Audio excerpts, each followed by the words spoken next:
Bom dia a todos, vamos dar início ao 102º dia da nossa quarentena espiritual. Estamos chegando ao fim da Confissão Belga, um dos símbolos da fé reformada.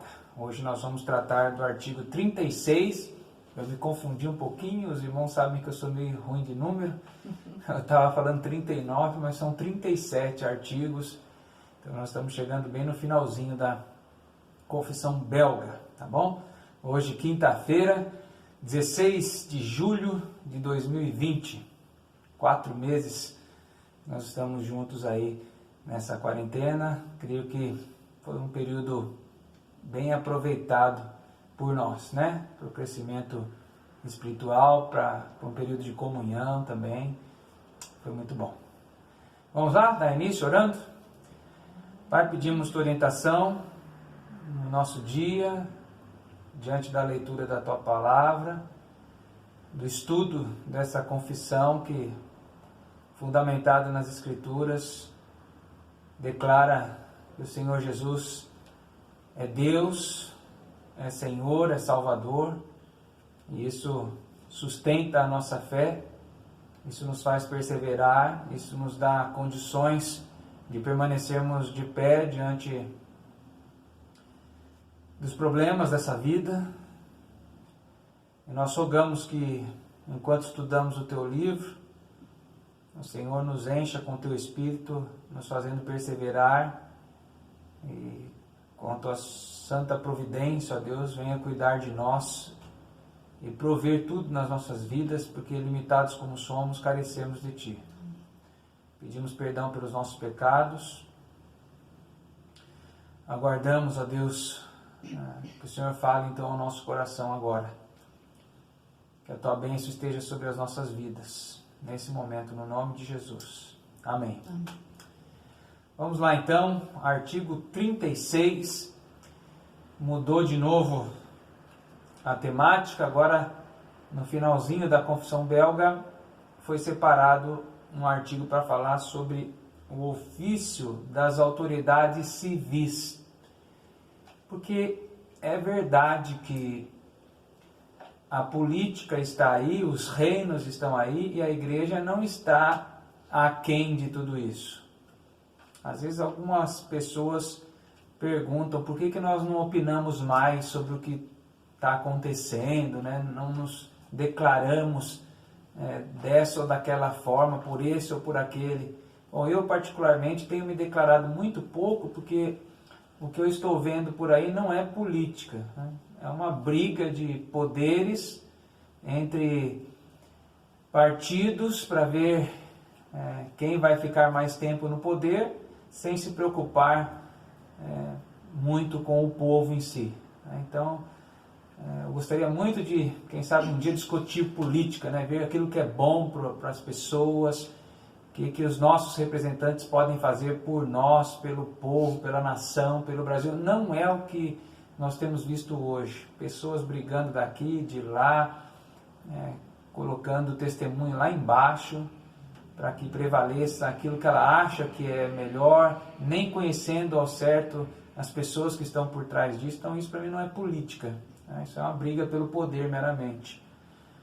Mas a igreja está envolvida sim, não diretamente, mas indiretamente, enquanto ora, enquanto persevera, buscando que Deus se satisfaça, posicionando este ou aquele político dentro dos seus propósitos. Tá? Então, uma das coisas que nós vamos ver hoje, no ofício das autoridades civis, e que por isso nós, crentes, não devemos estar tão preocupados assim com este ou com aquele político, é que Deus coloca quem Ele quer. Deus move o coração das pessoas, no nosso país, por exemplo, onde há eleição, para que seja eleito exatamente quem Ele quer, seja deste ou daquele partido, para Ele cumprir os propósitos que Ele quer. E muitas vezes coloca reis, e colocou durante a história reis para castigar o povo, para punir o povo, que não o buscava, que não valorizava o reino de Deus sobre as suas vidas. Então,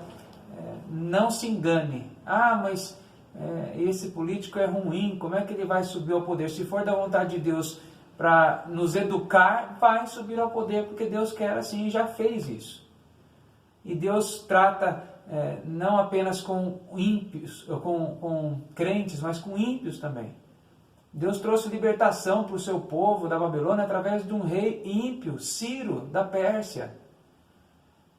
E os reis de Israel, que deveriam ser tementes, não foram. Então, não está em questão se essa ou aquela pessoa é crente ou ímpia.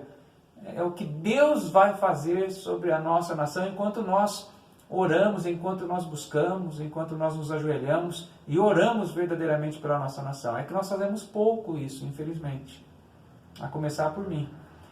Então, não deveríamos ficar tão preocupados assim com quem vai subir ao trono, com quem vai subir ao governo, com quem vai ser o presidente. Mas devíamos estar mais preocupados em dobrar os joelhos e interceder mais a Deus, confiando em Deus para que Ele nos traga então dias tranquilos. É isso que a Confissão Belga vai dizer. Cremos que nosso bom Deus, por causa da perversidade do gênero humano, constituiu reis, governos e autoridades. Provérbios 8,15. Lembra que Deus era o rei, mas por causa do homem ser perverso e querer um outro rei humano para si, então Deus permitiu isso. Provérbios 8,15 diz o quê? Por meu intermédio, reinam os reis e os príncipes decretam justiça. Isso, por intermédio de Deus, tá? E porque o homem preferiu assim ter outro rei que não o Senhor. Ele quer que o mundo seja governado por leis e códigos, para que a indisciplina dos homens seja contida e tudo ocorra entre eles em boa ordem. Olha o que diz Êxodo 18:20. Ensina-lhes os estatutos e as leis, e faz-lhes saber o caminho em que devem andar, e a obra que devem fazer. Então Deus não passou só leis morais para o homem, aquelas que estão em Êxodo 20, por exemplo. Deus, se você ler todo o texto de Êxodo, vai ver que existem leis civis para serem cumpridas também, e Deus mesmo instituiu naquela época. Então Deus é a favor das leis implantadas para corrigir o homem, para disciplinar o homem a ele andar em boa ordem. Deuteronômio 1,16. Nesse mesmo tempo, ordenei a vossos juízes, dizendo: ouvi a causa entre vossos irmãos e julgai justamente entre o homem e o seu irmão, ou o estrangeiro que está com ele. Então veja algumas leis sendo descritas aí para que haja boa ordem, para que haja disciplina. Então, é por isso que nós precisamos temer muito quem Deus tem colocado no poder. Porque 1 Pedro, capítulo 2, versículo 13 e 14, diz assim: sujeitai-vos a toda instituição humana por causa do Senhor, hein? Não é meramente por quem está lá ou por que partido está lá. É por causa do Senhor, quer seja rei como soberano, quer as autoridades, como enviadas por ele, presta atenção agora, tanto para castigo dos malfeitores, como para louvor dos que praticam o bem. É que muitas vezes nós somos castigados porque nós nos colocamos na posição de malfeitores. E como foi o povo do Senhor certa vez, que foi idólatra, malfeitor. Então tem que vir correção, tem que vir castigo. Mas enquanto estivermos vivendo a vontade de Deus, praticando o bem, as autoridades, mesmo os piores que possam subir, vão ser movidos por Deus a agir a favor do povo. Ou nós cremos assim, ou nós não cremos em Deus. E cremos que o mundo está jogado por acaso aí. Não é dessa forma, né? Para este fim, Deus forneceu às autoridades a espada para castigar os maus e proteger os bons. É o que está em Romanos 13:4. Visto que a autoridade é ministro de Deus para teu bem. Entretanto, se fizeres o mal, teme, porque não é sem motivo que ela traz a espada, pois é ministro de Deus, vingador, para castigar o que pratica o mal. Então, as autoridades são ministros de Deus, ou seja, obreiros de Deus. Ah, mas não é crente. Não nesse sentido. É que todos estão sujeitos a Deus, toda criatura está sujeita a Deus.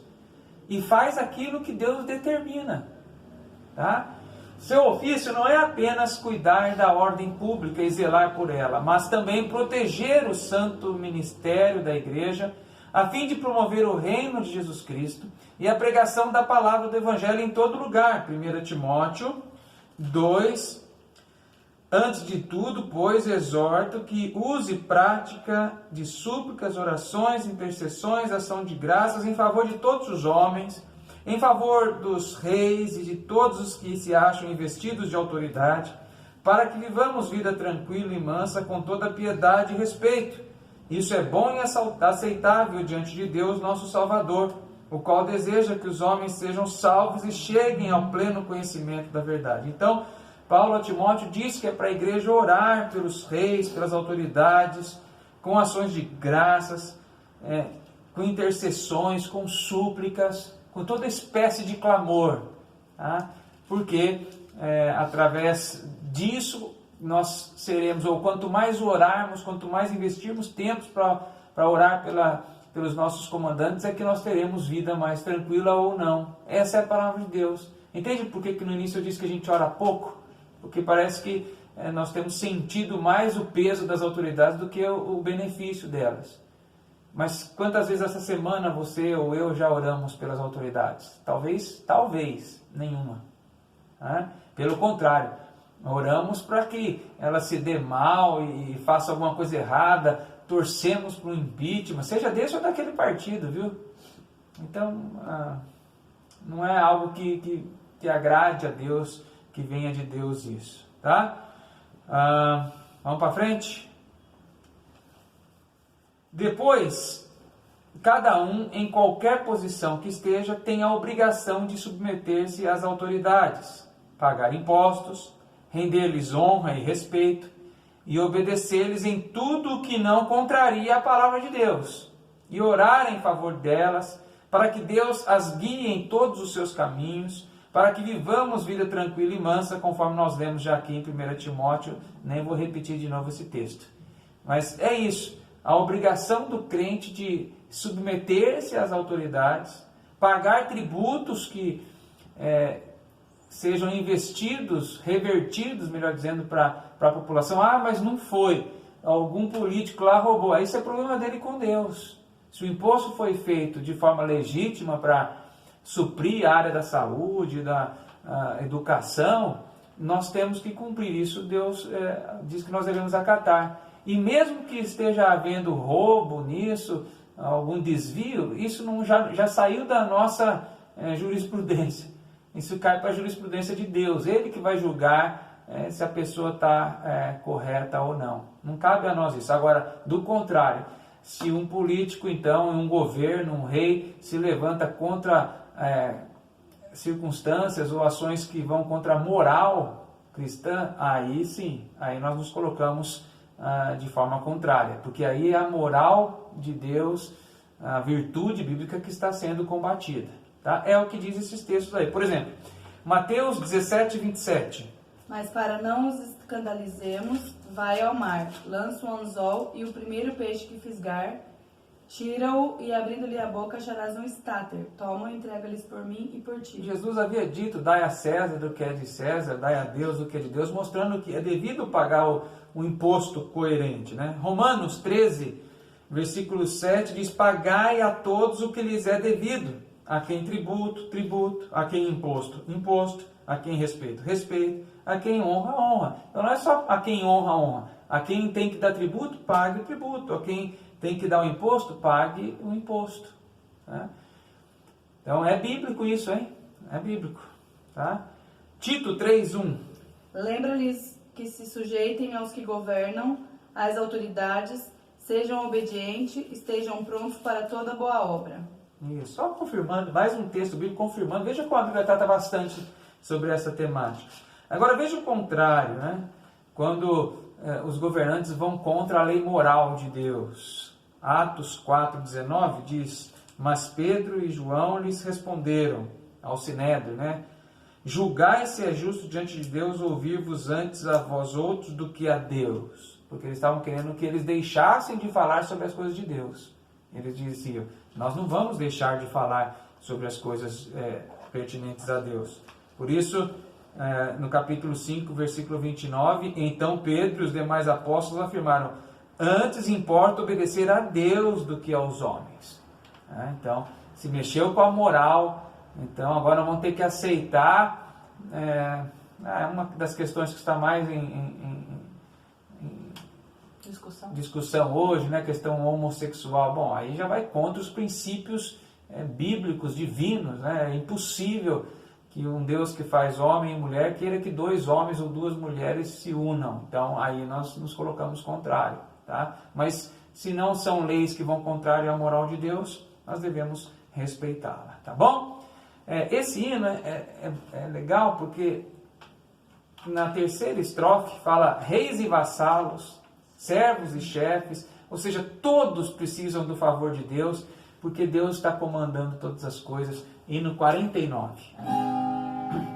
Sempre vencendo, muito vitorioso, Cristo Jesus, o Senhor, é soberano, chefe bendito, em tudo Ele é vencedor, Deus Supremo, guiando o imenso poder, todos avantes, pois crentes, todos lutar e vencer. Não é dos fortes a vitória, nem dos que correm melhor, mas dos fiéis e sinceros que seguem junto ao Senhor, sempre vencendo, muito vitorioso, Cristo Jesus, o Senhor. Em suas hostes inumeráveis, seu grande império fulgor. Em seu governo demonstra cuidado e amor sem igual. Sempre nos ama e protege com seu poder eternal. Não é dos fortes a vitória, que correm melhor, mas dos fiéis e sinceros que seguem junto ao Senhor, sempre vencendo, muito vitorioso, Cristo Jesus, o Senhor. Reis e vassalos, servos e chefes querem também seu favor. Desejo e te imploro que me permitas lutar sempre ao teu lado invencível até meus dias findar. Não é dos fortes a vitória, nem dos que correm melhor, mas dos fiéis e sinceros que seguem junto ao Senhor. Senhor, te agradecemos, meu Deus, pela oportunidade de estarmos contigo, ó Deus, te louvando e sentindo, ó Pai, a tua presença entre nós, ó Deus. Te agradecemos, ó Deus, porque a tua palavra, ó Pai, nos diz a respeito de tudo aquilo que precisamos saber, ó Pai, e podemos, ó Pai, ser orientados por ela, ó Deus. Que o Senhor nos dê sabedoria para agir, ó Pai, e testemunhar sempre do teu amor, ó Pai, para as pessoas, ó Pai, seja na área profissional, ó Pai, seja seguindo os nossos governantes, ó Deus, tendo entendimento, ó Pai, de que foi o Senhor, ó Pai, que os colocou ali com um propósito, ó Pai, e pedimos que o Senhor nos faça obediente à tua palavra, Deus. Fica conosco, com a nossa igreja, é o que pedimos e agradecemos em nome de Jesus. Amém. Amém. Pergunta 36. Através do texto de Romanos 13, 1 e 2. Só esse texto, tá? Não precisa ir em outro. Por que é devido honrar as autoridades terrenas? Por quê? Romanos 13, 1 e 2. Deus te abençoe. Tenha um bom dia.